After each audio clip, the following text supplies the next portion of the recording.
첫 번째 그 개념을 여러분들이 그 동질성에 대한 개념을 좀 이해를 어느 정도 하셨을 거예요.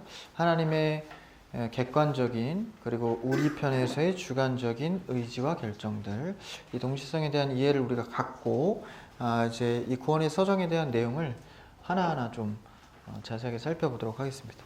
시간이 많지 않으니까 이렇게 좀 제가 쭉쭉 넘어가면서 볼 텐데 성경책을 좀 준비해 주시고 우리 저기 안 읽었잖아요. 좀 본문 말씀을 한번 읽어보도록 하겠습니다. 디모데전서 6장 11절에서 12절입니다. PPT 보이진 않지만 띄워주세요. 여기 있어요. 본문 말씀. 자, 디모데전서 6장 11절에서 12절입니다. 디모데전서 6장 11절에서 12절. 거의 대부분 신약 성경에서 우리가 많이 찾을 거예요. 로마서를 많이 볼 거고. 한번 합독해 볼까요? 11절 시작. 오직 너 하나님의 사람아 이것들을 피하고 믿음의 선한 싸움을 싸우라. 영생을 취하라. 이를 위하여 내가 부르심을 받았고 많은 증인 앞에서 선한 증인. 아멘. 여기서 나오죠. 이렇게 열심을 내야 하는 것으로 이제 얘기를 하죠. 사도 바울의 이 신약 성경에서 계속 얘기하는 구원과 믿음의 선한 싸움을 싸우라. 우리의 행위를 촉구하는 것은 이제 그것을 치우칠 수 있어. 행위 강조하네. 행위 구원이네. 근데 또 어디서 다른 본문에서 보면 믿음만으로 구원을 받네. 이게 이렇게 충돌이 되지만 아까 그 개념을 이해하면 그냥 강조하고 있을 뿐이에요. 그 교회에 맞게, 에베소 교회에 맞게, 고린도 교회에 맞게 이들은 행위가 좀 결여됐어. 행위 강조 본문을 내용을 얘기할 뿐이에요. 아까의 거시적인 개념은 아까 그 하나님의 객관성의 주도하심과 구원의 서정 요소 속에서 회심과 성화의 과정 속에 우리의 의지와 결단이 필요, 책임을 받는다라는 거죠.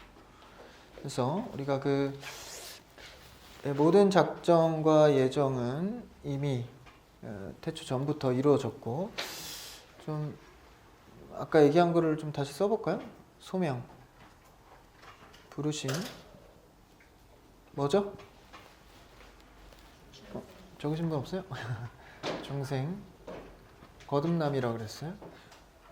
니고데모의 대화 속에도 나오죠. 이 거듭남, 그리고 회심, 여기에는 회개와 신앙의 내용이 들어가 있습니다. 그리고 뭐죠? 칭의, 세트는 양자, 그리고 성화, 포괄할 수 있는 견인의 개념, 마지막은 영화. 이렇게 돼 있어요. 그렇죠? 물론 이제 교단마다 이걸 잘라서 여기에 믿음이라고 넣기도 하고 이렇게 좀 다르긴 한데 개혁주의에서는 대부분 이렇게 봅니다. 그래서 몇 가지요? 하나, 둘, 셋, 넷, 다, 일곱, 8가지. 9가지로도 나누는데 어쨌든 우리는 예정 빼고 이제 8가지로 이렇게 보도록 하겠습니다.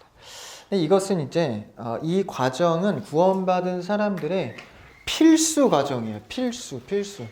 이거를 안 지나갈 수는 없어요. 이거 없이 구원을 받을 수는 없습니다. 하나님이 부르시지 않았는데 구원 받을 수 있어요? 우리가 칭의, 양자, 성화 되지 않는데 구원 받을 수 있어요? 없습니다. 물론 그리스도의 장성한 분량, 그가 원하는 분량이 어딘지는 우리가 정확히 개인마다 알 수는 없지만 반드시 거친다라는 거예요.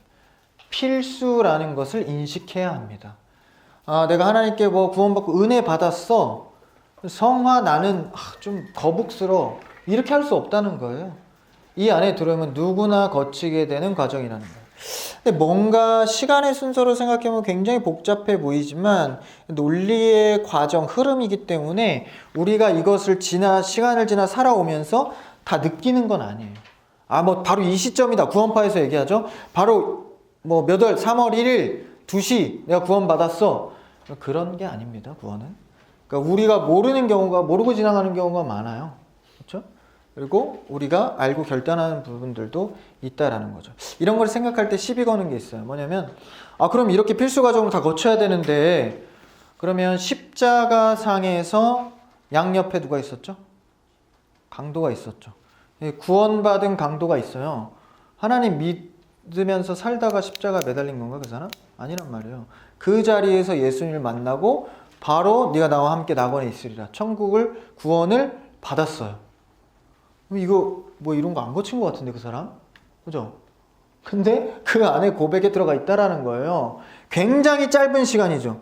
그러면 이제 하나님 모르고 살다가 죽기 직전에 세례받아서 천국 가는 경우 있어요? 없어요?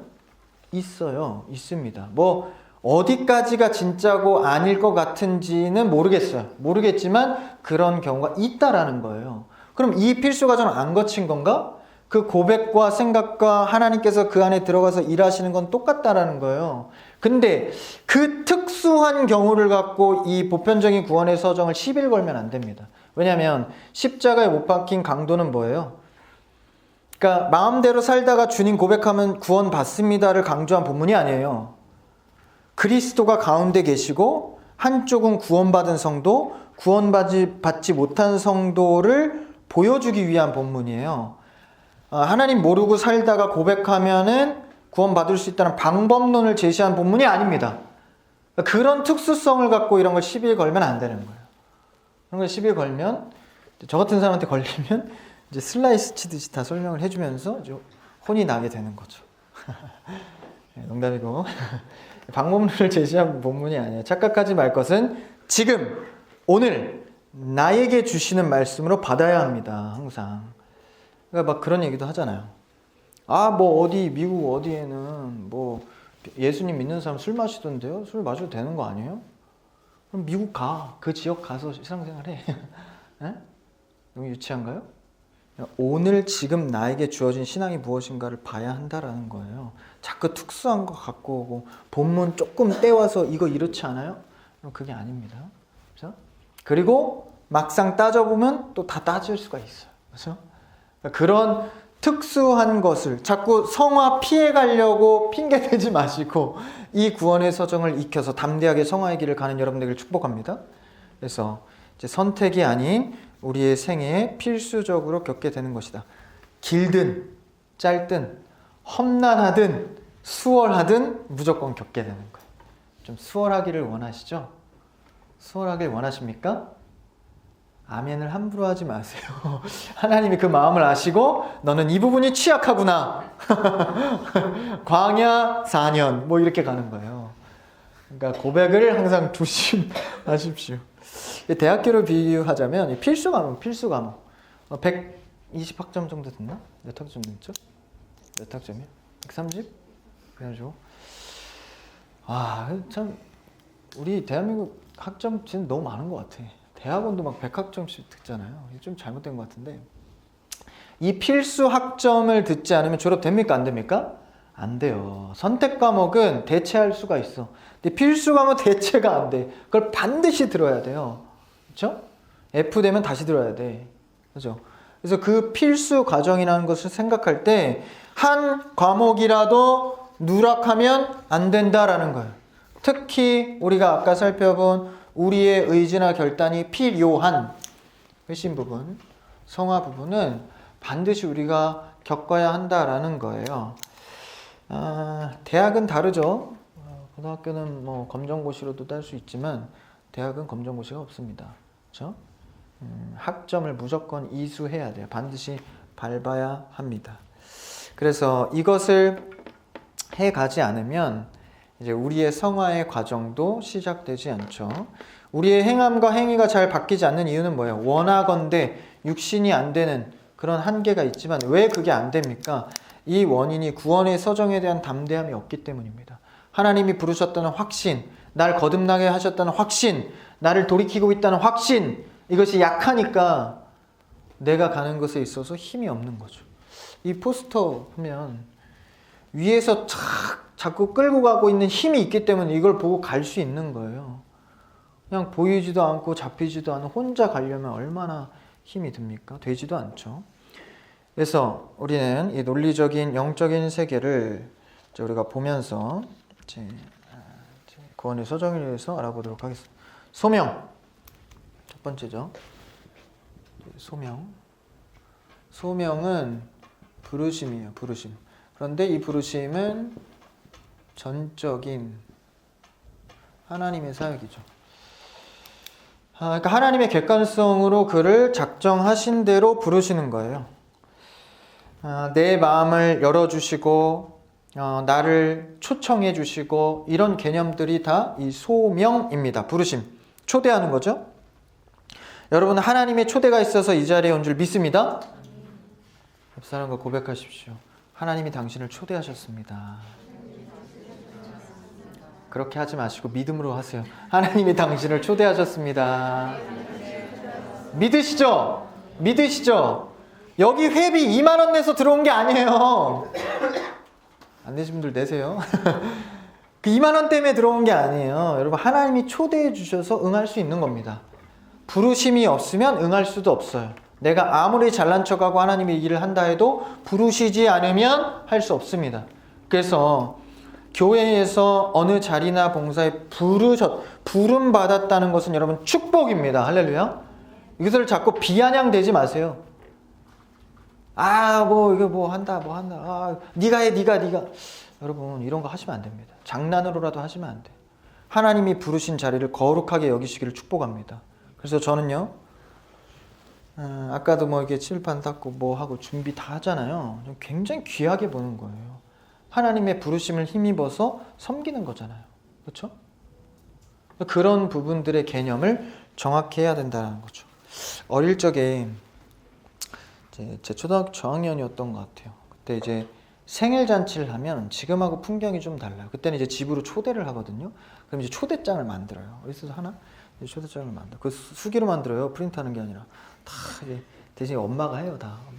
그래서 갖고 가. 이제 다 이제 반에 가서 자, 너 이렇게 해서 이렇게 초청을 하는 거예요. 이거 받은 사람만 올 수 있어. 이거 없으면 못 가요. 옛날에는 굉장히 좀 비인격적이었던 거예요. 사람들 보는데 이렇게 너 이렇게 해서 그럼 이제 거기서 이제 벌써 편이 갈라져요. 딱 이제 오잖아요. 근데 이제 거기서 이제 인기가 또 드러나요. 인기 많은 사람들은 막 집에 다 와. 옛날에 또 애들이 또 좀 많아? 막 40명씩 다 와. 막 집안이 막 난리가 나요. 저는 10명 미만. 부목사님은 40명 무조건. 부목사님은 그냥 막 두루두루 다치네. 나는 그냥 몇 명하고 깊이 하는 스타일. 벌써 어릴 때부터. 그 초대장이 있어야 어쨌든 집으로 올 수가 있는 거예요. 오면 초대받아서 오면 뭐가 시작됩니까? 파티가 시작돼. 음식을 나누고 재밌는 이야기도 하고 선물 까는 시간도 있어. 또 선물 이렇게 옆에다 쫙 쌓아놔요. 그래서 자 선물 개봉 시간에 쫙 이거 누구야? 와 박수 와 막 되게 유치한 시간들이 있는데 초대를 받아야 이런 일을 한다는 거예요. 그래서 막 사랑도 싹 피고 그래요. 그래서 그 자리에 초청을 받아야 누릴 수 있다는 거예요. 먹고 마시고 또 선물 나누고 이야기하고. 하나님의 부르심은요, 이 모든 과정에 있어서 실패가 없으신 부르심입니다. 그러니까 부르셔놓고 자 이제 한번 해볼까가 아니라 이미 이 모든 일들을 예정하시사 우리를 선한 길로 인도하실 준비가 되신 분이 온전한 부르심으로 부르시는 거예요. 그러니까 이 소명만 갖고도 힘이 있는 거예요. 그래서 여러분 반드시 이 소명의 영역은 발견하셔야 됩니다.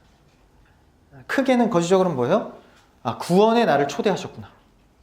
작게는 뭐예요? 아까 얘기한 봉사, 직장, 가정, 하나님이 나를 이곳에 부르셨구나라는 확신이 있어야 담대히 살 수 있습니다. 그래서 회사에서도 내일 퇴사하더라도 오늘 이 직장이 나를 부르셨다. 이 개념이 중요해요. 퇴사할 거면 나 내일 퇴사할 거니까 오늘 맘대로 살아야지? 그게 아닌 거예요. 성도들은. 내일 퇴사하더라도 오늘 이곳에 나를 부르셨구나. 할 일이 있는 거예요. 그죠? 우리의 꿈과 소망은 퇴사 뭐 이랬는데 그래도 오늘 할 일을 해야 되는 거예요. 하나님 부르셨으니까. 그 작정하심을 믿으시기를 축복합니다. 이건 찾아야 돼요. 로마서 8장 30절. 로마서 8장. 시간이 많이 필요하겠네. 가만있어 봐. 그 다음 시간이 간식이구나. 간식. 누가 그러시더라고.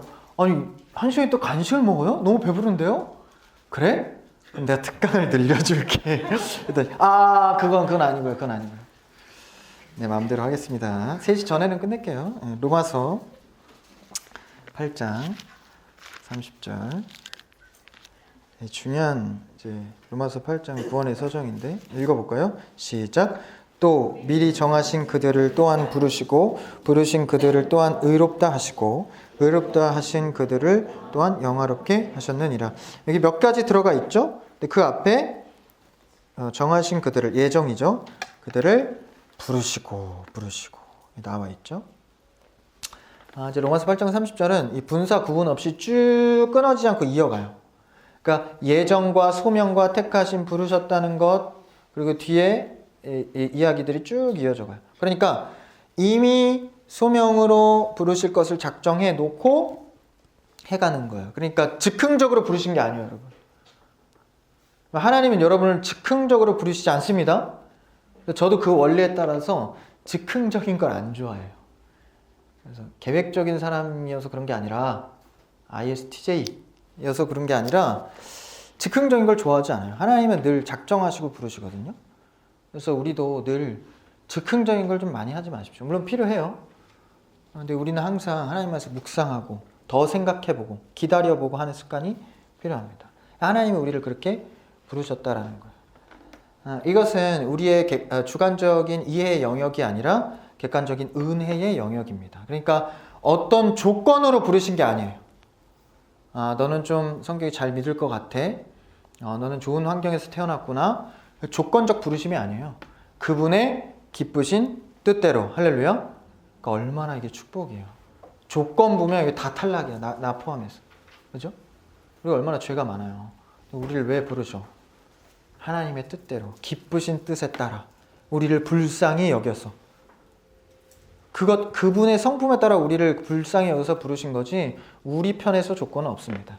은혜의 부르심인 줄 믿습니다. 그래서 우리가 은혜로 부름 받았다면 응답하십시오. 할렐루야. 응답하십시오. 자꾸 피하지 마시고. 제가 오늘도 안 오신 분들 몇 분 콜링을 했는데 응답이 없어. 옆 사람과 인사합시다. 당신을 하나님이 부르셨습니다. 부르셨으면 끝까지 견인 영화까지 가시는 거예요. 얼마나 참 우리에게 힘이 됩니까? 그렇죠? 이제 이 소명을 두 가지 갈래로 나눠서 보겠습니다. 외적 소명이 있고 그리고 내적 소명이 있어요. 느낌이 좀 오시죠? 단어로만 들어도. 외적 소명은 뭘까요? 믿음에 대한 외부적인 초청을 말하는 거예요. 전도나 사람을 통해서 이제 이렇게 권면하죠. 복음을 전하죠. 그런 걸 통해서 돌아가게 되는 거죠. 이런 외적인 소명은 사람을 통해서, 상황을 통해서 하나님이 부르시고 있다는 것을 깨닫는 거예요. 여러분도 말씀을 통해서 또 이런 봉사하다가 교회 안에서 어떤 상황을 통해서 하나님이 나를 부르시고 나를 깨닫게 되는 거죠. 그러니까 내 안에서 일어나는 일이 아니에요. 외적인 것에서 내가 깨닫게 되는 거, 부르심을. 그러니까 여러분 신앙생활 하면서 이제 내적 소명만 생각하시는 분들이 있는데 내가 하나님 만나는 거, 그것만 중요한 게 아니라 외적 소명. 그러니까 상황과 사람과 이런 환경을 통해서 확인이 돼야 돼요. 여러분을 부르셨다는 것. 이해하십니까? 하나님은 모든 것을 주관하고 계시기 때문에 그런 환경을 통해서도 우리가 부름 받았다는 것을 깨닫게 한다는 거예요. 구원이 일어나기 위해서는 구원의 통로가 필요합니다. 그래서 외적인 요소를 통해서 우리를 부르셨다는 거죠. 몇 장만 넘겨서 로마서 10장 14절 한번 찾아오십시오. 10장 14절 시작.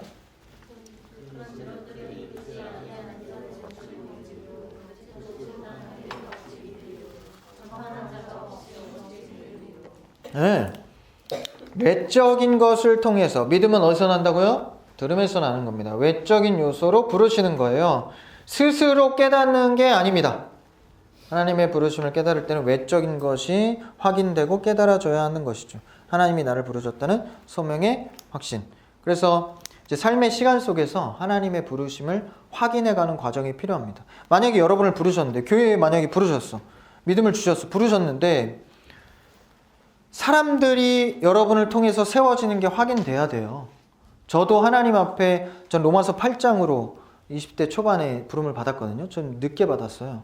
근데 로마서 8장을 통해서 영혼의 귀함이 어떤 것인지를 알고 영혼을 사랑하는 것에 너를 두겠다라는 그 말씀을 받고 제가 부름을 받았어요. 그래서 그때부터 신학을 하면서 지금까지 온 건데,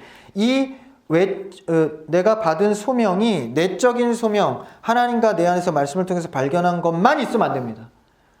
그러니까 저를 통해서 내가 세워져서 사람들을 대하기 시작하는데 나만 만나면 무너져, 사람이. 네? 아주 예를 드는 거야. 강사님 그런 분이시구나. 내가 가는 곳에 사람들이 흩어지고 가는 곳에 사람들이 상처받고 열매가 안 맺어지고, 물론 단선적으로는 그럴 수 있어, 어떤 경우에서. 근데 늘 그래. 이거 확인해 봐야 돼요. 날 이 자리에 부르신 게 맞나라는. 그렇죠? 하나님이 부르신 외적 소명이 확인돼야 돼요. 나 부르신 게 맞다면 그 자리에 갔을 때 뭔가 역사가 일어나야 돼요. 그렇죠? 사람들이 세워지거나, 그렇죠? 나를 통해서 어떤 일들이 이루어지는 것이 확인이 돼야 됩니다. 물론 시간이 걸려서 뒤늦게 확인될 수도 있어요. 그런 개인적인 방법은 모르겠지만 어쨌든 외적인 소명이 확인이 되어야 한다라는 것입니다. 내적 소명만 치우쳐서 가면 하나님에 대한 부르심의 약화가 일어나요. 약화. 그렇죠? 그래서 우리는 이런 소명의 확신 없이 하는 것은 구원의 삶이 아니에요. 저도 만약에 소명 의식이 없었다면 저는 벌써 이 자리에 없을 겁니다. 아니면 여러분 자리에 있거나. 저는 확신해요. 왜냐하면 흔들릴 때마다 저를 붙들었던 건 외적, 내적 소명이었습니다. 사역이 어렵고 말씀이 어렵고 사람들이 힘들게 하고 또 어머니가 이른 날에 돌아가시고, 이런 어려움을 겪을 때 내가 만약 외적, 내적 소명이 없었다면 전 벌써 무너졌을 거예요. 근데 이런 소명을 통해서 일어날 힘을 받는 거죠. 그래서 만물의 상황들, 일들 보여 알게 하십니다. 하나님은 항상. 자연을 통해서도. 로마서 1장, 앞으로 좀 가세요. 로마서 1장 19절에서 20절. 이거 소명 너무 많이 하네. 이것만 합시다. 1장 19절에서 20절. 읽어볼까요? 시작. 이는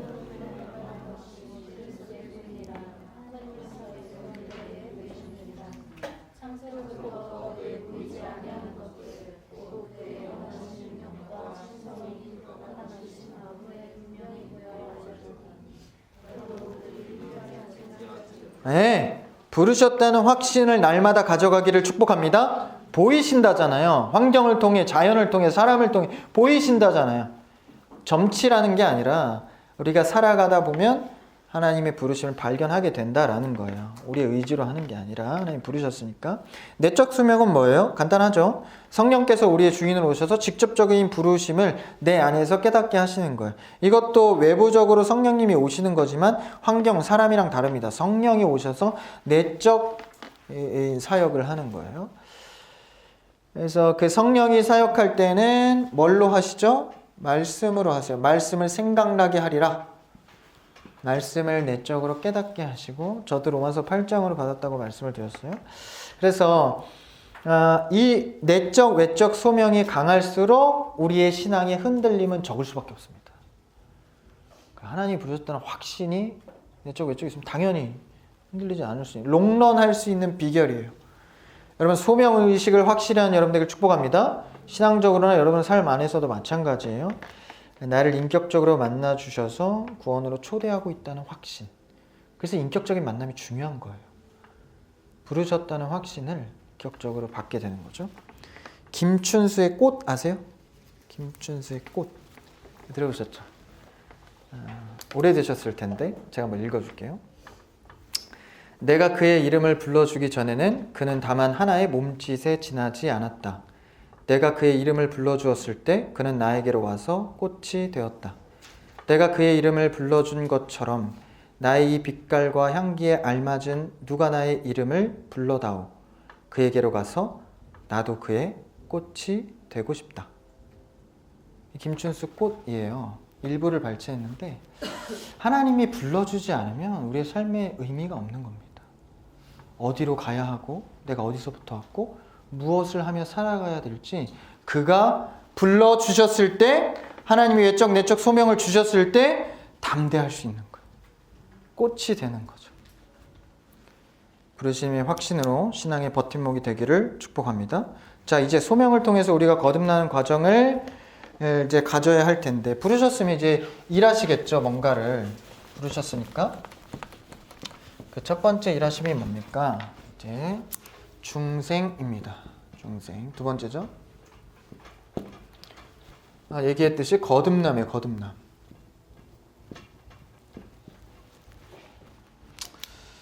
이 중생의 과정의 거듭남은 이제 새 생명이 심겨지는 겁니다. 인간은 전적으로 타락한 존재예요. 아담 하와 때부터 이미 인간의 형태 자체가 바뀌어버렸습니다. 죄인으로. 그러니까 강아지는 강아지를 낳고 고양이 고양이를 낳잖아요. 아담과 하와가 죄인의 형태로 바뀌었기 때문에 죄인은 죄인을 낳을 수밖에 없는 거예요. 형태가 바뀌어져 버린 거예요. 그래서 가만히 두면 그의 형태가 바뀌었기 때문에 인간을 가만히 두면 어디로 치우쳐요? 죄로 계속 가요. 가만히 두면. 그래서 이게 인간의 특징이에요. 기울어질 수밖에 없습니다. 착한 사람 많던데요? 아니요. 하나님 편에서 보면 죄로 기울어져 갈 뿐입니다. 그냥 도덕적으로 잘 배웠을 뿐이죠. 근데 극단적이며 이기적인 방향으로 흘러가기 때문에 죄의 문제를 해결하지 않은 채 훈련하고 교육해봐야 아무 소용이 없습니다. 물론 좀 나은 인간은 되겠죠. 결국 그 죄에서 해방될 수는 없는 거예요. 그래서 그 해방을 위해서 어떻게 합니까? 아예 본성 자체를 바꿔버리는 거예요. 그러니까 니고데모가 예수님과 대화 어떻게 하면 천국에 갑니까? 거듭나야 하리라. 그러니까 니고데모가 뭐라 그래요? 제가 그럼 어머니 태속에 들어갔다 나오란 말입니까? 그렇게 하면 되겠군요 라는 말을 한 게 아니라 비꼬는 거예요. 어떻게 거듭나요? 그렇게 하지 않으면. 그렇죠? 로마서 3장 10절에서 12절을 한번 봅시다. 로마서 3장 10절에서 12절 같이요. 시작. 기록된 바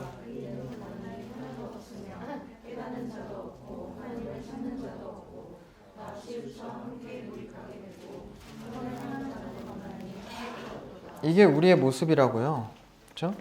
그래서 우리는 할 수 없습니다. 본성이 그렇기 때문에. 그런데 하나님께서 전적으로 새롭게 하시는 거예요. 새롭게.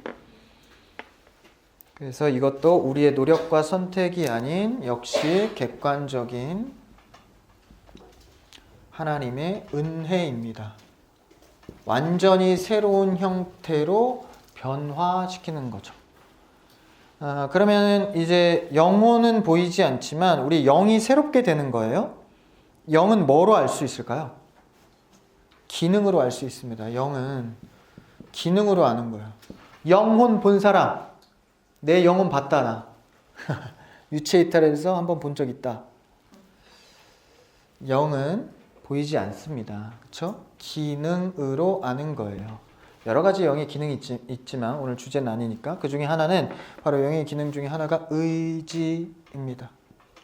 의지. 동물은 본성으로 가는 거예요. 본성과 반복, 훈련 이런 걸로 가는 거예요. 의지를 갖고 하는 게 아닙니다. 나 참 내일은 이렇게 살아봐야지 이런 강아지 보셨어요? 그냥 본성대로 가는 거예요. 훈련받아서 습관을 이렇게 일으킬 뿐이죠. 영의 기능, 의지입니다. 중생하면 성령 하나님께서 뭘 하는 사역이냐면 의지를 바꾸시는 거예요. 영이 변화되는 거예요. 의지는 뭐죠? 행동의 주체입니다. 행동하기 전에 생각하고 결정하는 거죠. 그 의지의 영역을, 영의 이 영역을 바꿔버리는 겁니다. 개선이 아니에요. 새로운 의지가 창조되는 겁니다.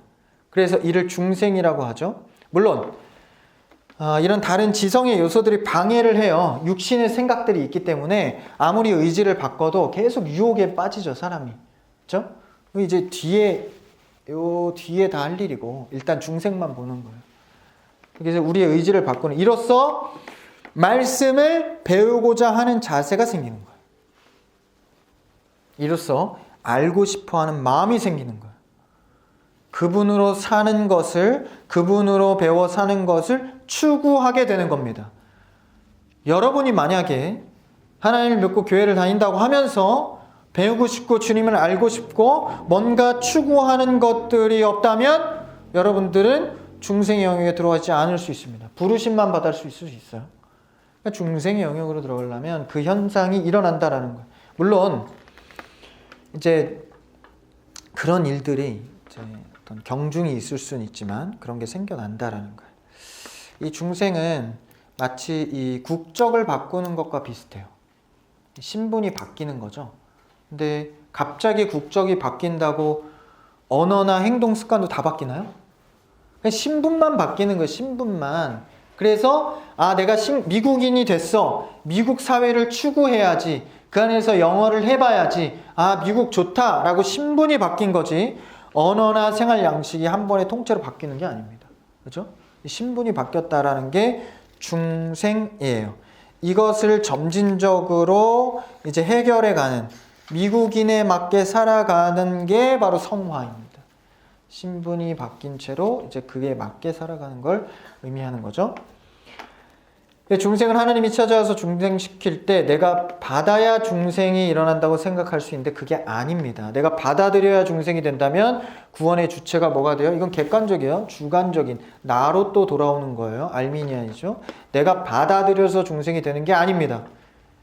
내가 고백한 믿음 때문에가 아닙니다.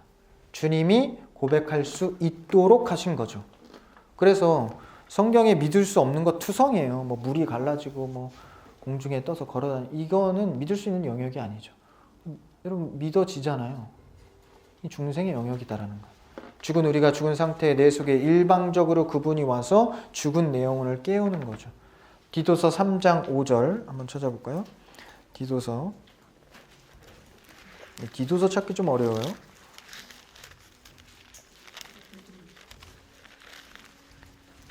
뒷이라고 그래요. 뒷 3장 5절 시간 없으니까 찾은 분만 합해서 시작.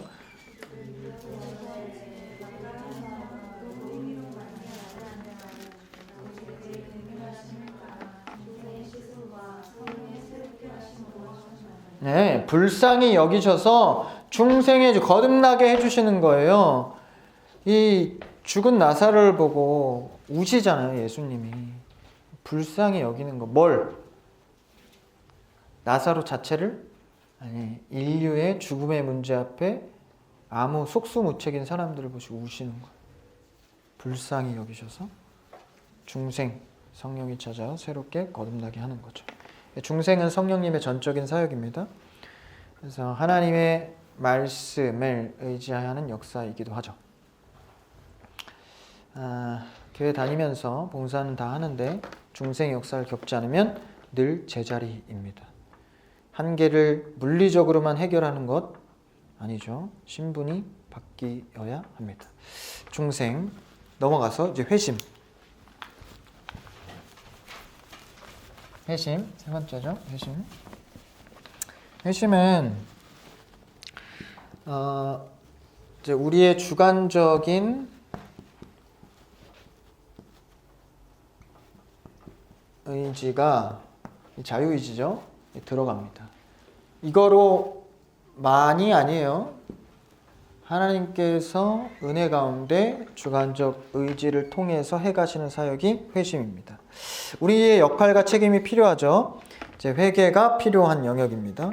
회심, 용어 정리를 하면 회심이 넓은 의미의 영역이고 가로 안에 들어있는 회개와 신앙이 있어요. 그러니까 이 회심 안에는 소극적인 회심이 있고 적극적인 회심이 있어요. 소극적인 회심이 회개예요.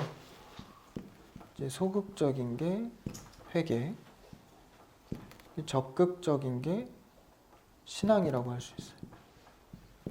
그 큰 틀에서는 이제 회심이 있는 거고, 회개는 뭐예요? 자신을 돌이키는 거죠. 죄의 항목들, 또 내가 넘어지는 요소들, 그래서 돌이키는 거예요. 적극적인 회심 신앙은 뭐예요? 방향성을 하나님께로 두고 나아감이에요. 나아가다가 요소에 걸리면 돌이키고 또 나아가다가 돌이키고, 그렇죠? 방향이 적극적인 신앙의 방향과 중간중간 소극적 회개가 일어나는 게 바로 전체적으로 회심이라고 볼 수 있습니다. 중생했다면 회개하는 것이 자연스럽습니다. 거듭났다면 하나님을 따라간다면 내가 죄인임을 발견하고 아파하고 돌이키는 거예요. 회심입니다. 내 주인의 자리, 주님을 절대적으로 모시는 삶의 방향성의 설정이죠. 그래서 이 회개와 신앙은요, 이것도 동시에 일어나는 거예요. 이건 이해가 되시죠? 방향을 두고 가니까 그 상황 가운데 벌어지는 일이다라는 것이죠. 예수님이 가장 먼저 설교하신 내용이 마가복음 1장 15절에 나옵니다. 마가복음 1장 15절에 예수님이 가장 처음 사역할 때 하신 설교가 나와요.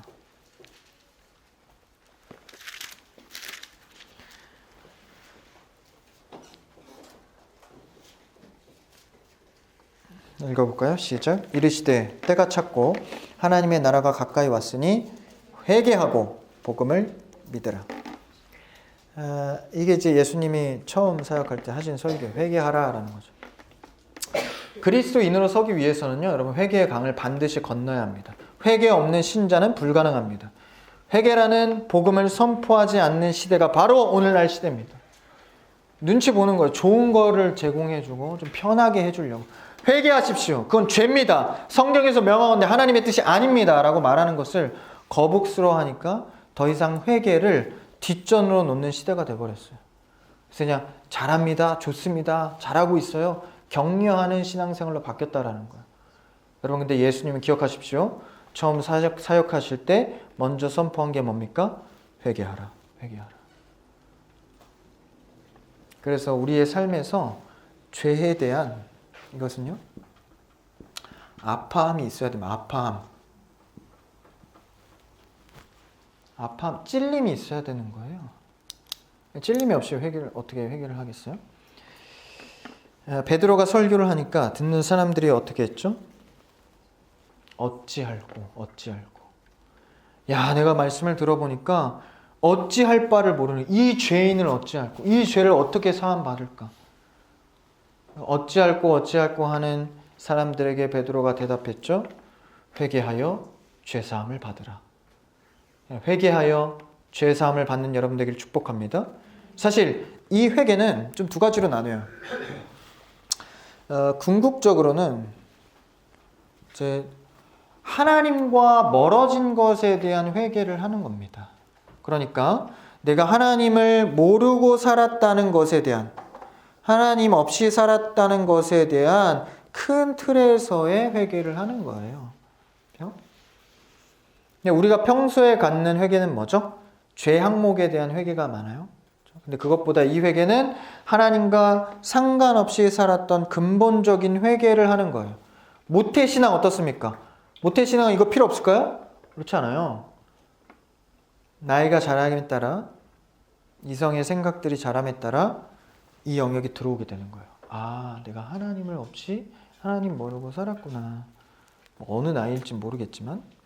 그래서 그게 두 가지가 있는 거예요. 요 근본적인 하나님을 모르고 살았던 것에 대한 회개가 있죠. 그리고 예수님 믿고 난 다음에도 온전히 살아가지 못하는 항목들 때문에 회개하는 게 있죠. 그렇죠? 요 회개 항목들. 그렇죠? 그래서 예수님이 베드로 발 씻길 때도 이제 네가 발을 씻지 않으면 나와 상관이 없다. 그러니까 몸 다 씻겨달라 그러잖아요. 몸 씻을 필요 없다. 온전해졌다. 다만 발만 씻으면 된다라고 얘기하시잖아요. 매일의 삶 속에서 넘어지는 문제에 대해서 회개하는 거죠. 그래서 우리가 말하는 이 회개가 바로 이 항목적인 일상회개라고, 일상회개. 그렇죠? 우리가 많이 하는 게 바로 이런 일상회개죠. 그렇죠?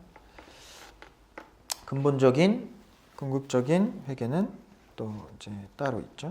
그래서 이제 이 회개의 방향성이 다 어디로 가는 거예요? 하나님을 향해 이 적극적인, 이것을 신앙이라고 합니다. 돌이켜 하나님께로 가다. 라는 거예요. 이게 신앙이에요. 그러니까 신앙생활 하면서 자꾸 멀어지면 그 신앙생활에 자꾸 계속 멀어져, 계속. 교회 한두 번 빠질 때는 괜찮을 것 같죠? 여러분, 계속 돌아오기 힘든 거예요. 여러분, 예배 빠지지 마십시오. 예배 드리셔야 됩니다. 슬프나, 기쁘나, 눈이 오나, 비가 오나, 비 오나? 예배를 드려야 돼요. 회개, 돌이키는 것입니다. 그래서 우리가 명명한 회개는 근본적으로 멀어짐에서 방향을 돌이켜서 이제는 가까이 나아가는 것을 말합니다. 이 회심은요, 후회랑 착각할 수 있어요. 후회가 아닙니다. 후회하는 게 아니에요. 아, 내가 왜 그랬을까? 아, 왜 그랬을까, 하나님? 이거는 후회. 누가 후회했죠? 베드로가 회개한 것 같으나 후회했어요. 그렇죠? 어떻게 후회했죠? 닭이 울고 3번 부인했잖아요. 이제 뛰쳐나가서 예수님의 눈이 마주쳤어요. 뛰쳐나가서 말씀이 생각나서 막 울어요. 아, 회개 같아. 울고 어디로 갔어요? 아, 집에 가자. 집에 갔어. 후회. 아, 내가 왜 그랬을까? 아우, 집에 가는 거야. 네? 그럼에도 불구하고 어떻게 하죠? 예수님이 찾아오세요. 후회해서 갔어도.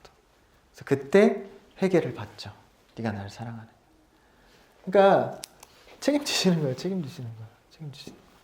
그렇죠? 후회는 이제 그냥 자기가 한탄하는 거고, 그렇죠? 가룟 유다도 후회했죠. 은 30에 예수님을 팔고 후회하고 집어 던지고 가서 자살하잖아요. 그러니까 이런 후회는 회개가 아닙니다. 회개가 일어날 때 그럼 우리의 마음속에 어떤 작용이 일어나야 할까요? 첫 번째,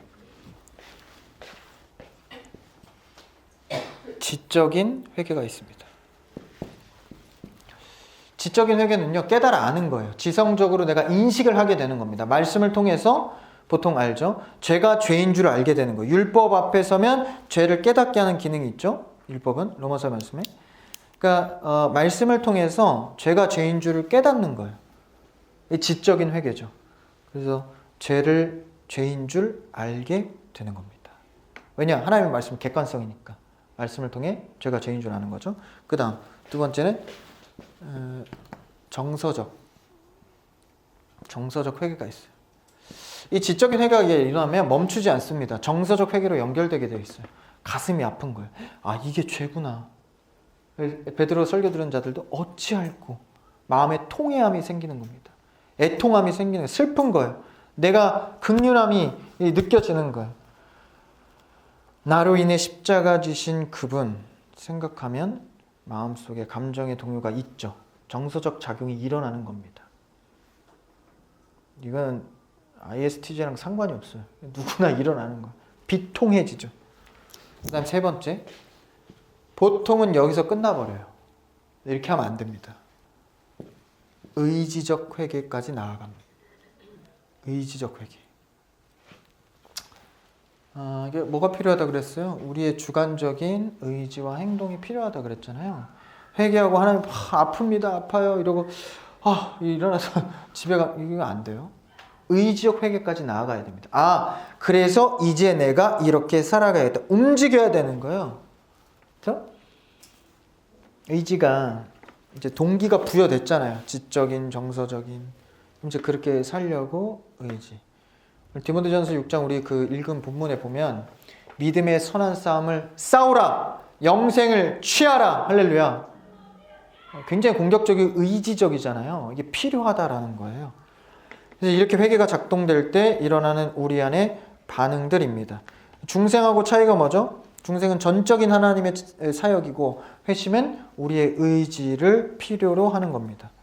그러니까 하나님이 하시는데 내가 반응하는 거죠. 이제 반응하는 거예요, 회심이. 그 다음 네 번째, 이제 요 파트로 넘어왔어요.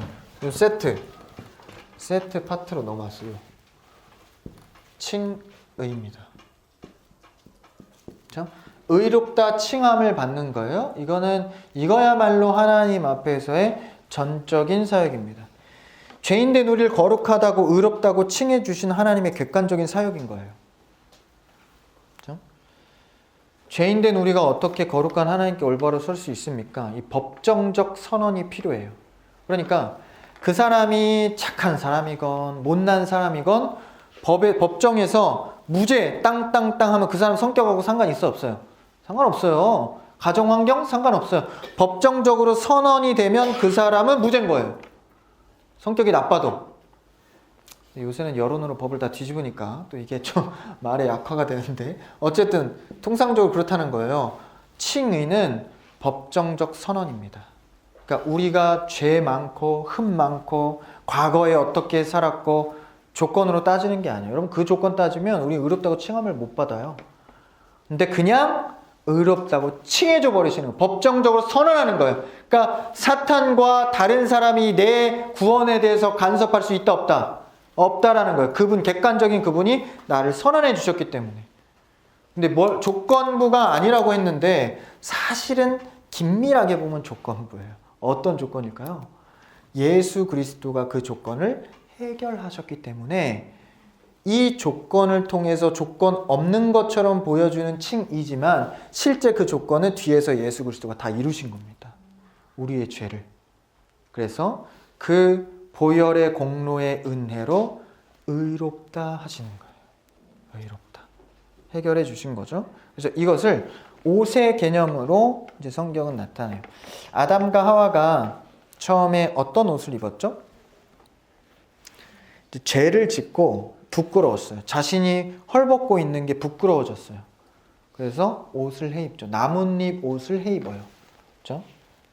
부끄러워서. 하나님이 나중에 그 옷을 무슨 옷으로 바꿔주죠? 가죽 옷으로 바꿔주세요. 옷이 문제예요. 옷을 왜 바꿔줬을까? 가죽은 뭐죠? 생명이, 그렇죠? 피를 흘려야 되는 거예요. 피를 흘려서 그 옷을 입혀주는 거예요. 뭐죠? 그리스도의 대속의 예표예요. 피로 인하여서 덮여져서 칭의, 의롭다 해주시는 거예요. 원래 죽음의 죄의 값은 뭐로 갚아야 돼요? 네? 생명으로 갚아야 되잖아요. 근데 원래 아담과 하와가 선악과 먹었을 때 사실 그 자리에서 즉사했어야 돼요. 근데 대신해서 유보시키죠. 가죽을 죽여서 입히잖아요. 예수님의 원리예요. 그래서 그리스도를 우리가 옷처럼 그 피를 힘입어 그분 앞에 의롭다 칭함을 받는 것이죠. 수많은 옷을 사람들은 입어서 이 영역을 피하려 합니다. 지식, 돈, 명예. 그러나 피를 대신한 생명으로 대신하지 않으면 이 죽음은 대신되지 않습니다. 완전한 죽음. 그래서 아브라함의 경우에도 행위로 된 것이 아니라 자랑할 것이 없다고 했어요. 그의 믿음에. 그렇죠? 그래서 칭의, 의롭다고 해주시는 거죠. 중생과 마찬가지로 우리의 신분에 변화된 것을 말하지만 이제 의롭게 된 자로 살아가는 문제는 남아있는 것이죠. 구원을 받았지만 죄인의 육신이 있기 때문에 육신의 문제, 의롭다고 해서 이제 신분은 바뀌었지만 죄의 문제가 있기 때문에 이렇게 표현할 수 있어요. 용서받은 죄인. 아직 육신의 옷을 입고 있잖아요. 이 땅의 시간의 공간 속에 살아가잖아요. 그렇지만 용서받은 죄인이다 라고 표현을 하기도 합니다. 칭의는 역시 마찬가지로 법정적으로 우리 안에서가 아니라 외부로부터 일어난 것이죠. 절대적인 주권에서 일어난 겁니다. 자, 그래서 칭의의 결과는 뭐죠? 칭의의 결과, 의롭다 해줬으니까 이제 하나님과의 관계가 달라지는 거예요. 네? 의롭다 했으니까 이제 하나님 앞에 관계가 달라지는 거예요. 양자 삼아주신. 있죠? 양자. 자녀, 신분이 바뀌는 자녀로.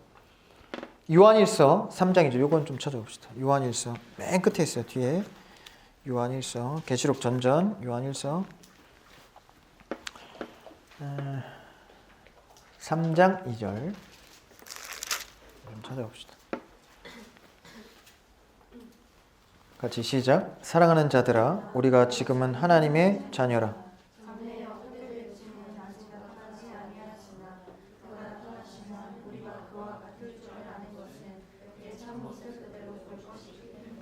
대박이죠. 대박이죠.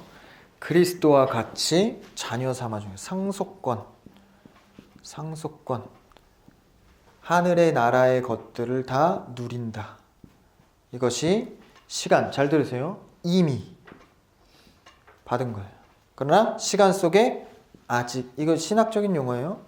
이미와 아직 사이에 살아가는 거예요. 우리는 이미 받은 칭의 양자 속에서 아직 이 상속권자로서 이제 받을 거죠. 이거 아직 이루어지지 않은 여정의 길을 가고 있는 거예요. 그렇지만 우리가 확신을 갖는 것은 하나님의 자녀가 되었다는 것에 대해서 힘이 나는 거죠. 어린애들이 의기소침해 있다가 누가 오면 힘이 나.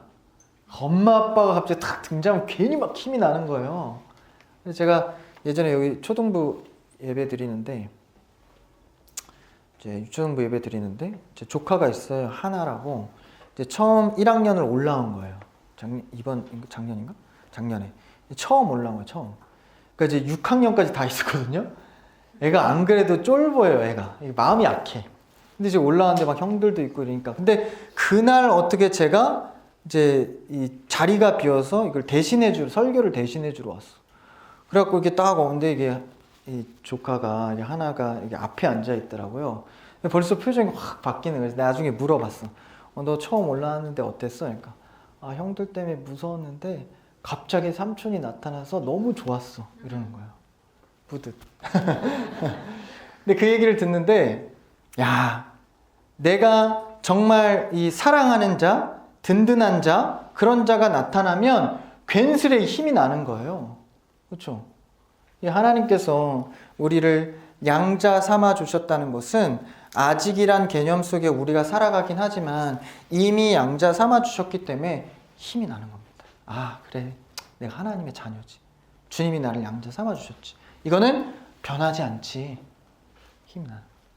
담대하게 살아가는 양자의 영이 있는 여러분 되기를 축복합니다. 자, 그래서 성화, 그 다음 이제 우리가 이 주제에 들어왔어요. 이제 성화. 요거는 30초면 되고 성화, 이것도 이제 금방 할 거야. 성화. 다 우리가 본 개념이에요. 여태까지. 칭의는 단 한 번의 사건이에요. 의롭다 칭해주는 단 한 번. 성화는 이제 그래도 또 써야지. 성화는 계속적으로 이어져가는 사역입니다. 칭의는 그냥 한 번이에요. 거룩한 삶을 살아가게 되는 과정이죠. 보통 이걸 뭐라고 합니까? 공사 중이라고 표현해요. 공사 중. 여러분은 성화의 과정을 걷고 있는 공사 중입니다. 지나가다 공사 현장 보셨죠? 공사 현장 보고 와, 아름답다. 참 저 건물 좋다. 이게 아직 몰라. 저 건물이 어떻게 될까? 또 조감도 보면 알죠. 뭐 이런 얘기 하지 말고 좀 일반적인 얘기. 와, 저 건물은 어떻게 될까? 그렇죠? 공사 중이에요. 여러분은 다 공사 중입니다. 저도. 평가할 수 있어요? 야, 너 왜 그러냐? 하면 안 된다는 거예요. 너는 왜 그러냐? 이렇게 가는 거예요. 네? 공사 중이기 때문에 야, 하나님이 너를 만들어가고 계시는구나 라는 마음으로 긍휼히 여길 줄 알아야 합니다. 옆 사람과 인사하십시오. 당신은 공사 중입니다. 이렇게 고백하세요. 나도 공사 중입니다. 네, 공사 중이에요. 공사 중. 근데 공사 현장 가보면 공사가 중단된 데가 있어. 어떤 데? 부도는 안 나요. 부도는 안 나. 걱정하지 마. 부도는 안 나는데 이제 경제가 어려워서 자재 수급이 중단된 데가 있어. 이제 멈춰. 자재 수급이 돼야 돼. 우리의 의지로 가지만 자재 수급이 안 되면 공사가 더디거나 멈춰요. 중단된단 말이에요. 자재 수급이 뭐예요? 자재 수급이 은혜를 받아야 된다는 은혜를. 말씀을 통하여서 예배를 통하여서 계속 뭡니까? 공급을 받아야 되는 거예요. 공급 안 받으면 공사 안 됩니다. 자재 공급을 많이 받으십시오. 더디어도 조금씩이라도 받으세요. 시험 들었어도 그냥 나와서 함께 어울리고 말씀 듣고 그냥 이겨내세요. 어떤 분이 그러더라고요. 내 시험 들어서 마음이 상하는데 말씀은 또 좋더라고요. 그러더라고. 나 은혜가 됐어. 그래, 힘들어도 또 또 들을 귀는 또 듣고 그런 거 아니에요? 또 공급받고 또 그렇죠? 하는 거죠. 객관적인 하나님의 역사가 성화 역시 있습니다. 있어요. 공급이 됩니다. 그러나 우리의 의지로 해 나가야 된다라는 거예요. 성화는요, 싸움입니다. 치열한 싸움이에요. 우리 육신의 힘이 생각보다 강하기 때문에 치열한 싸움을 하셔야 됩니다. 여러분, 비관한 예로 먹는 문제, 자는 문제, 여러분 이런 것도 사실 육신의 제한적인 거잖아요. 여러분 먹는 문제, 식탐 이겨내기 쉽지 않죠. 저는 진짜 식탐이 없는 사람이거든요. 먹는데 큰 관심이 없어. 왜요? 기분 나빠요? 먹는데 큰 관심이 없는데 저도 배고프면 하나 더 먹고 싶더라고. 아, 저 사람 거대요. 하나 더 먹고 싶은데 배고프면 여지 없어요. 그만큼 우리의 육적인 유혹과 이 욕심은 강하다라는 거예요. 그래서 싸우라, 취하라, 성화와 회개에 들어가 있는 겁니다. 치열한 싸움에서 은혜의 공급을 많이 받아 이겨낸 여러분들을 축복합니다. 그래서 성령의 조명하심과 적용의 사역을 통해서 우리가 이 객관적인 토대 속에서 주관적으로 성취하고 이뤄가는 겁니다. 이것이 이제 주관적인 시간과 어떤 공간 속에서 우리에게 적용될 때 이제 이 안에서 어떤 일이 발생하냐면 그리스도와의, 이것도 신학적인 용어입니다, 연합이 일어납니다. 성화 과정 속에서 그리스도가 공급해 주시는 것을 어떻게 표현하냐면 내 안에 들어와 하나 되어 주심입니다. 그렇죠? 그래서 삼위일체 중에 이 두 번째 위격인 성자 하나님이 내 안에 들어와 나와 연합한다는 게 여러분 믿겨지세요? 내가 뭔데? 그분 하나님이 나와 연합하여 주시려고 내 안에 들어오신다? 이게 굉장히 황송한 겁니다. 그렇죠? 우리가 생산해낸 건 늘 죄일 뿐인데 우리를 위해서. 그렇죠? 그래서요, 이 신비함을 누리며 우리는 날마다 뭐 해야 돼? 찬양해야 되는 거예요. 하나님 앞에 이런 신비함을 받아 제2격인 성자 예수님이 내 안에 들어와 연합해서 성화를 이루어 가시게 하시는데 그리스도를 찬양하지 않을 이유가 어디 있습니까? 찬양하는 삶을 사십시오. 그래서 신자는요, 불평불만하면 안 됩니다. 그리스도가 내 안에 선한 싸움을 위해서 연합하여 주시는데 우리 안에 불평이 뭐가 있어요? 값없이 받는데. 그래서 우리는 범사에 감사할 당위성을 갖는 겁니다. 성화, 세상과 분리돼서 하나님의 성품으로 나아가는 성화, 세상과 분리되어 하나님에 대한 열망을 갖는 것, 나아감, 시간이 걸려도 걸어감을 의미합니다. 빌립보서 2장 12절 한번 찾아볼까요? 빌립보서 2장 12절 읽어봅시다. 시작. 아직 다 많이 못 찾았다. 찾으세요. 빌립보서 2장 12절. 그거 아세요? 제가 이제 예배 드릴 때 이제 그 말씀 읽잖아요. 말씀 이제 몇 장 몇 절입니다 하고 제가 되게 많이 기다려요. 모르셨죠? 저 엄청 기다리거든요. 이게 찰락찰락 세상에서 가장 아름다운 소리, 성경책 옮기는 소리, 찰락찰락 이 소리가 중단될 때까지 기다려요. 근데 그러니까 어떻게 보면 제 이제 철학적인 사고거든요. 이제 한 사람이라도 말씀에 탈락되지 않도록 기다려주는 거예요. 찰락. 멈추면 이제 딱 읽거든요. 되게 오래 걸려요. 늦게 찾으시는 분들이 있으니까. 근데 언제나 한번 이렇게 찰락 하는데 일단 기다리자 하는데 한참이 지났는데 한 명이 찰락 계속해. 딱 보니까 담임 목사님이 이게 네, 한번 좀 그래서 제가 어떻게 할게요? 이게 가족이 함께 사역하면 단점이에요. 그냥 읽었어요. 아버지니까 그래야지. 알아서 하시겠죠. 이렇게 했는데 회개합니다. 자, 뭐였지? 빌립보서 2장 12절 읽어볼까요? 다 찾았죠 이제? 자, 시작.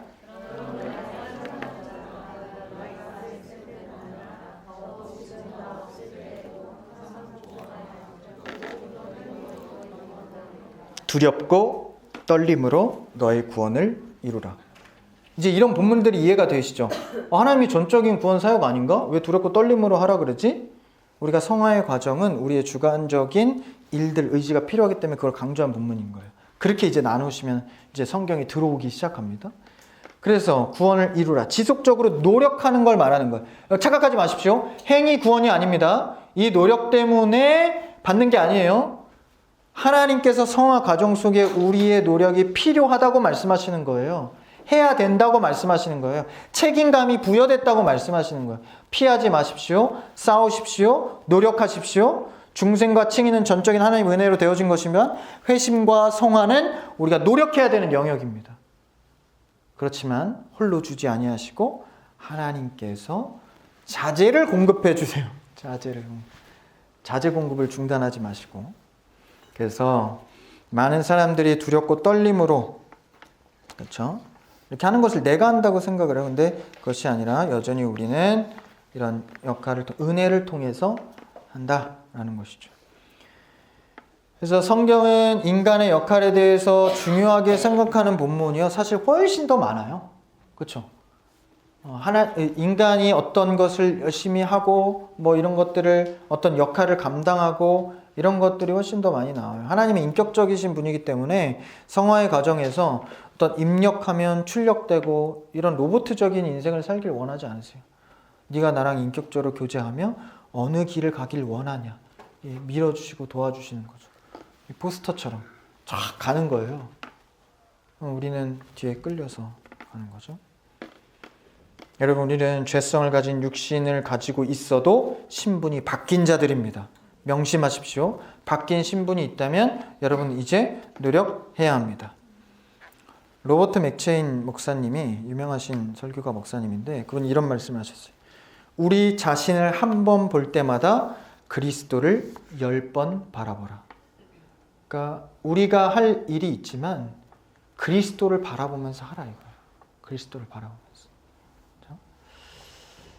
그래서 우리의 말과 행동, 마음의 결단을 신분에 맞게 살아가십시오. 기억하십시오. 회심이나 성화는요, 아파하지 않으면 안 됩니다. 아파해야 됩니다. 그 출발점이. 다시 말하면 진심으로 해야 한다는 거예요. 원래 사람이 대화해보고 지내다 보면 진심이 아닌 거 느껴지잖아요. 여러분 조심하십시오. 자기는 뭐 이렇게 막 포커페이스나 잘하잖아요. 그래서 나 괜찮아요. 근데 이게 떨려요. 괜찮아. 다 알아요. 다 알아. 모른 척 할 뿐이에요. 30대 정도 들어가면 사회성이 있기 때문에 표정만 봐도 알아요. 제가 불편해 하는구나. 오케이. 여러분, 진실하게 대하는 것은요, 하나님이 아십니다. 가짜 애통인지 진짜 애통인지, 그 눈물의 고향을 통해서 내가 보람을 느끼는지, 그 눈물이 그리스도의 십자가의 은혜 때문에 통회하다 흘리는 눈물인지 하나님이 아신다라는 거예요. 진심으로 대하십시오. 하나님 앞에 인격적으로 만남이 오늘 이 저녁까지 이루어지기를 축복합니다. 그래서 하나님께서 이런 과정을 통해서 간다라는 거예요. 그래서 우리 성화를 오해하지 말 것이, 반반하는 게 아니에요. 또 이렇게 생각하시면 안 돼요. 나 반절하고 하나님 반절에서 합해서 100% 한다. 그게 아닙니다. 하나님의 100% 사역, 인간의 100% 의지입니다. 둘 다 100이에요. 동시성이기 때문에. 그렇죠? 이해하시죠? 반반 보태서 내가 하나님 사역에 보태면 안 돼요. 우리는 자유의지로 내가 스스로 할 뿐이고, 하나님 사역도 100% 된다는 거예요. 그래서 우리는 끊임없이 고민해야 합니다. 하나님의 객관성을, 절대 주권을 내가 이해하고 하고 있는가, 그의 은혜를 공급받고 하고 있는가, 끊임없이 고민하고 이 두 균형을 날마다 이루어 가야 돼요. 객관과 주관. 내가 은혜 공급받고 있나 요새? 내가 의지적으로 열심히 노력하고 있나? 이 두 가지의 합치가 균형을 잘 이루어야 돼요. 그래서 제가 여러분들 강조하는 게 뭐예요? 너무 봉사 힘들면 저한테 와서 조정받으라 이거예요. 신앙생활도 균형이 중요하거든요. 이걸 잃어버리면 안 되는 거예요. 그렇다고 이제 오늘 선생님 저 이거 내려놓으려고요. 균형을 위해서. 누가 정한 건데? 제가 생각한 겁니다. 나는 그렇게 생각 안 하는데 돌아가. 그죠? 자기 맘대로 하지 마시고 상의해야죠. 상의하고 고민하고 더 생각하고. 신앙의 균형이 굉장히 중요해요. 교제와 말씀과, 그렇죠? 교회 공적인 일들과 교제와 그런 것들의 밸런스가 굉장히 중요한 거예요. 그래서 뭔가 어긋난 것 같으면 사역자가 요청하죠. 좀 과한 것 같은데, 이런 것 같은데, 그때 순종하셔야 됩니다. 그렇죠? 균형을 이루어 가야 된다는 거예요. 임의와 아직의 개념 속에 우리는 들어와 있기 때문에 아직의 영역 속에서 해야 될 일이 있다라는 것이죠. 근데 우리가 걱정하지 말 것은 무엇입니까? 다 왔어요. 마지막 견인과 영화예요. 견인, 영화. 그렇죠? 견인은 뭐예요? 견인 말 그대로 끌어가시는 거예요. 제 포스터에 나와 있는 하나님께서 앞에서 끌어당기는 거예요. 그렇기 때문에 내가 힘들고 지쳐도 간다라는 거예요. 어떻게 잡으시냐면 순자님 손을 이렇게 잡는 게 아니에요. 이렇게 하나님이 끌어가시면 나 보세요. 자신이 놓으면 논단 말이죠. 하나님의 잡으시는 손목을 잡으시는 거예요. 나 보세요. 나도 내가 끌고 갈 수 있는 거예요. 하나님의 붙잡으심, 견인은요, 내 의지와 상관이 없어요. 여기서 주관적인 의지가 들어간다고 생각하시면 안 돼요. 그럼 내 공로로 견인이 될 수도 있고 안 될 수 있는 거예요. 나는 놓아도 손목을 잡고 있기 때문에 끌고 가는 겁니다. 그러니까 하나님의 견인이에요. 얼마나 힘이 있어요. 슬퍼도 힘들어도 잡고 계시니. 하나님 답답해요. 좀 놔주세요. 안 돼. 왜? 예정된 것들 안 돼. 어? 한편으로 참 딱해. 어? 끌려가는 거예요. 힘들어도. 저도 그럴 때가 얼마나 많은지 몰라. 지금 오늘 하루만 놓으면 안 돼요? 가야 돼. 어? 지나보니 은혜더라. 어? 감사한 거죠. 이게 성도의 견인입니다. 그래서 하나님이 붙드시는 것.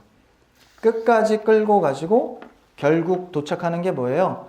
영화입니다. 이것은 그 나라 가서 그리스도가 이 땅 가운데 다시 오실 때 완전히 이 성화가 이루어지는 겁니다.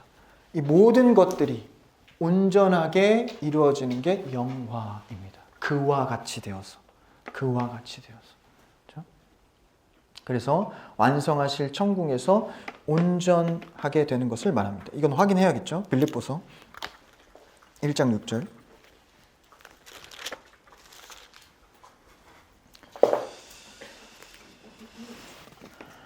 빌립보서 1장 6절. 빌입니다. 빌. 1장 6절 시작. 너희 안에서 착한 일을 시작하시니가 아멘. 그리스도 예수의 날이 언제예요? 다시 오실 때까지 이루실 줄을 확신한다. 견인이죠. 그래서 어디까지입니까? 어디까지? 영화, 우리가 그와 같이 될 때까지. 마지막 8장 30절 읽고 마칠까요? 자, 구원의 서정. 우리가 이거 아까 읽었었던 것 같은데 안 읽었나? 읽었죠? 8장 30절 읽고 마칩시다. 8장 30 시작. 또 미리 정하신 그들을 또한 부르시고 부르신 그들을 또한 의롭다 하시고 의롭다 하신 그들을 또한 영화롭게 하셨느니라. 아직 영화롭게 하지 않았는데 왜 여기서 결론을 짓지? 완료형이에요. 영화롭게 하셨다. 어디 입장에서? 예정의 입장에서 이미 이것은 우리가 받은 겁니다. 아직이라는 세월 속에 이 모든 것을 확인해 갈 때 은혜로, 기쁨으로, 감사로 살아가는 성화의 신자가 다 되기를 주님의 이름으로 축복합니다.